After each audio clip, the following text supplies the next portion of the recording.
yang bilang kan hanya memberitakan game online, tapi ada yang melaporkan kalau ini judi online. Mungkin seperti apa tuh, Bang? Oke, selamat malam. Saya Dr. Firman Chandra. Saya praktisi hukum dan dosen di beberapa universitas terkait dengan adanya berita viral. Ada dugaan-dugaan beberapa public figure dipanggil oleh kepolisian, dalam hal ini Barreskrim, dalam kaitan dengan menjadi endorse mungkin ya, atau mungkin lebih tepatnya mempromosikan atau sebagai influencer terkait dengan beberapa situs-situs online yang mengandung konten perjudian. Dugaannya kan begitu. Kenapa sih perjudian itu masih marak gitu loh? Dan memang sekarang zamannya online. Jadi dulu mungkin kalau judi orang datang ke sebuah tempat perjudian dan itu hanya orang tertentu mungkin karena pasti menggunakan uang yang besar gitu loh. Sekarang judi itu sudah masuk ke kamar-kamar pribadi yang namanya slot. Bahkan mungkin nilainya pun dengan nilai yang tidak signifikan. Gunanya apa? Untuk menyasar semua lapisan sebenarnya. Nah, situs ini saya meyakini beberapa memang sudah ditutup, tapi lebih banyak lagi belum ditutup gitu loh. Siapa yang bisa menutup? Patroli cyber yang dilakukan oleh Barreskrim dan Kementerian Kominfo sebenarnya. Di tahun 2022 kalau nggak salah hampir 114.000 situs judi ditutup. Tapi saya meyakini 2023 atau keseluruhan sampai sekarang mungkin masih ada jutaan situs judi. Nah, dari jutaan situs judi tadi ada beberapa situs judi yang pasti lebih famous, lebih terkenal dibanding situs judi lainnya. Karena apa? Menggunakan tadi yang namanya public figure untuk mempromosikan gitu lah. Disitulah akhirnya situs judi tersebut menghasilkan keuntungan yang besar karena banyak penjudi online. Karena penjudi pada dasarnya akan melihat situs judi yang bisa dipercaya itu yang mana sih? Berarti kan yang dipromosikan oleh public figure. Dan public figure itu mungkin hilaf, mungkin lupa sebenarnya bahwa itu adalah merusak generasi bangsa kita. Dan di situ adalah ilegal. Dan mungkin karena offering tawaran dari situs judi tersebut besar dibanding mungkin menjadi bintang iklan di produk lain mungkin ya. Jadi disitulah mungkin kehilafan dari banyak public figure. Padahal jelas pasal yang dikenakan itu cukup berat. Di pasal 303 KUHP itu ancaman hukumannya ada 10 tahun. Kemudian di pasal 27 ayat 2 junto pasal 45 ayat 2 Undang-Undang ITE itu pun di atas 5 tahun. Dan itu bisa langsung ditahan semestinya gitu. Karena apa? Karena di atas 5 tahun sesuai dengan KUHP kita itu harus segera ditahan karena ada dugaan menghilangkan barang bukti dan atau melarikan diri. Itu sebenarnya. Kemudian dijungtokan lagi biasanya ke tindak pidana pencucian uang dan ancamannya lebih berat lagi 20 tahun. Dendanya 10 miliar. Nah, di sini kehilafan mungkin dari public figure mungkin ya. Kami sebagai praktisi hukum hanya melihat ke situ. Dan polisi semestinya fokus saja ke public figure gitu. Jangan ke yang lain yang tidak mengerti sama sekali karena ada beberapa dugaan Barreskrim pun menahan semua yang terkait di sana, orang stafnya dari situs judi yang mungkin tidak ngerti sama sekali bahwa itu adalah situs judi. Jadi balik lagi kepolisian semestinya fokus ke influencer saja karena itu lebih berat karena dialah yang mentransmisikan, mendistribusikan konten-konten yang bernilai perjudian lewat jaringan internet, baik lewat sosmednya ataupun WA grupnya. Itu yang kami analisa sekarang. Bang, kan tapi kan banyak mungkin dibilangnya itu bukan mempromosikan judi, tapi mungkin dibahas-haluskan kayak game online tapi mengandung perjudian ya Bang. Maksudnya menguntungkan gitu dengan uang gitu. Apapun namanya, mau game online, tapi balik lagi hal-hal yang sifatnya mengadu nasib, mengadu uang supaya uang itu bertambah dengan cepat. Itu kan kategorinya sebenarnya peruntungan. Dan itu adalah judi sebenarnya. Jadi nggak bisa dikatakan game online itu tidak equal dengan judi. Kalau memang game online-nya mengandung sebuah offering, kemudian setiap anggota atau member atau memang orang yang masuk ke game online atau judinya itu harus meletakkan uang dengan harapan uang itu akan bertambah. Itu kan sebenarnya pola dari perjudian. Jadi apapun alasannya, game online, judi online, itulah adalah hal-hal yang sifatnya supaya orang mendapatkan keuntungan lebih dari apa yang dia pasang gitu loh. Berarti kan sudah kategorinya judi. Nah ini yang mungkin tidak disadari oleh beberapa yang mengendorse atau yang mempromokan, mau game online, mau perjudian. Dia anggap mungkin, oh ini game online, beda dengan judi. Tapi kalau ada uang yang dipertaruhkan, nah itu uang yang dipertaruhkan, berarti kan sudah terminologinya adalah judi. Karena uang dipertaruhkan, dia berharap dapat laba dari uang tersebut gitu. Itu kan kategori judi kan di situ. Nah ini yang tidak disadari oleh public figure tersebut. Ya kalau pasal berapa sih Bang? Mereka kan hanya mempromosikan tuh Bang.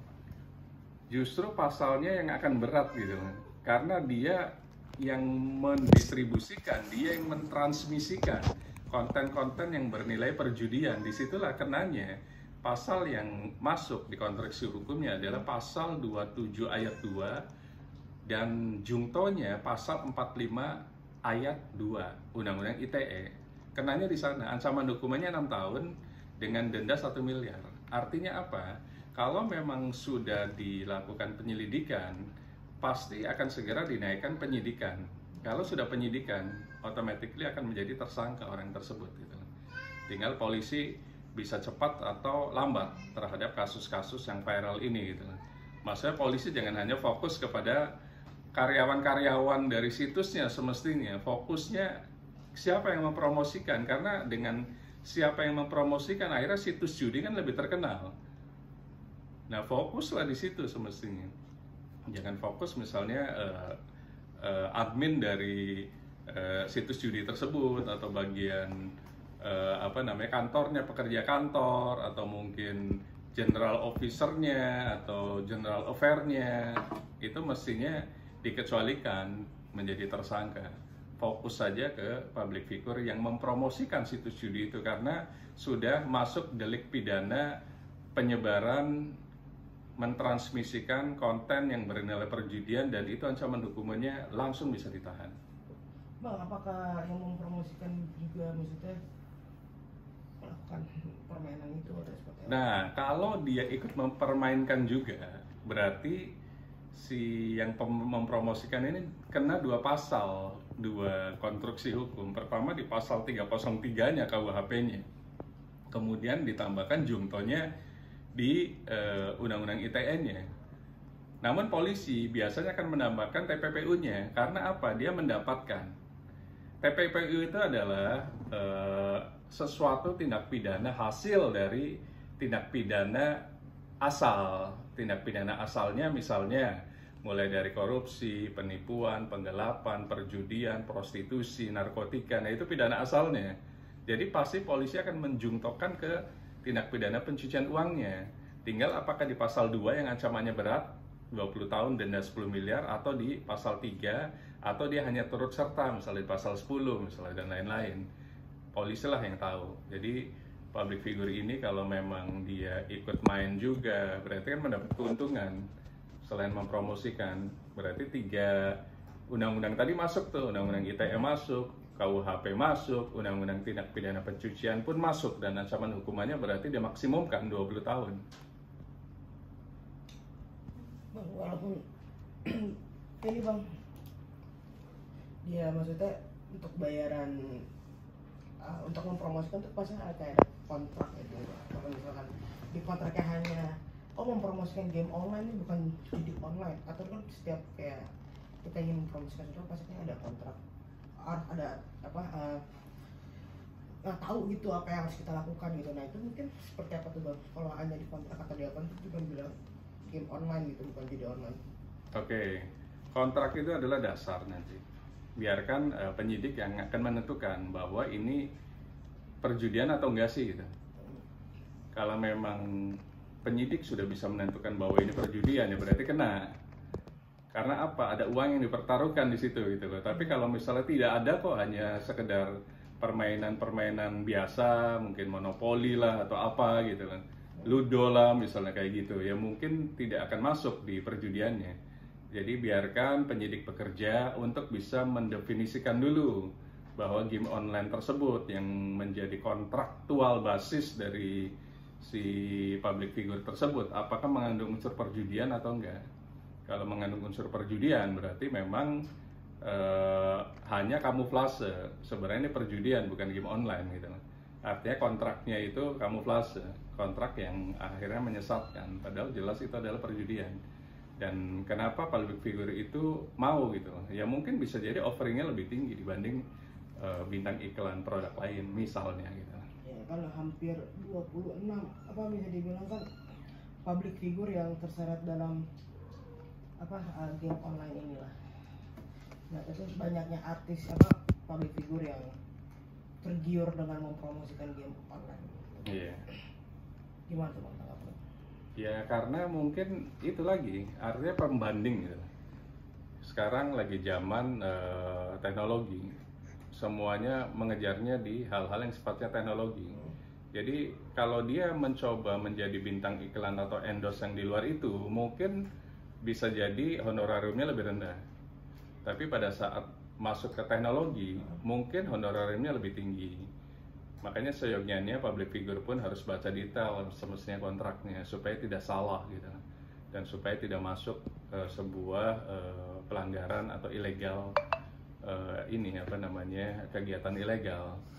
Mereka mungkin lupa atau hilaf atau mungkin karena tergiur lebih tinggi. Nah ini kan kita nggak tahu alibi dari public figure itu kenapa menerima endorse dari game online yang mengandung unsur perjudian atau bahkan judi online.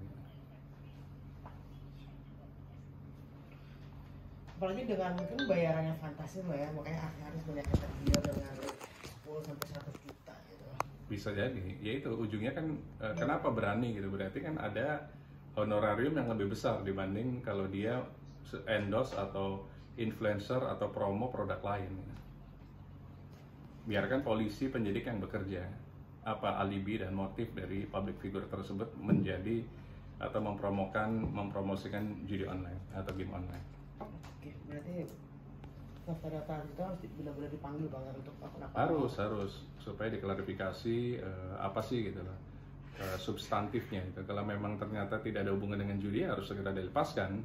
Tapi kalau memang ada unsur pertaruhan, ada judi, ya kalau bisa masuk gitu loh, karena apa itu sudah dia lebih parah lagi mempromosikan gitu loh, supaya orang-orang tuh masuk ke situs judi tersebut, artinya mempromosikan judi dan itu kan lebih parah gitu.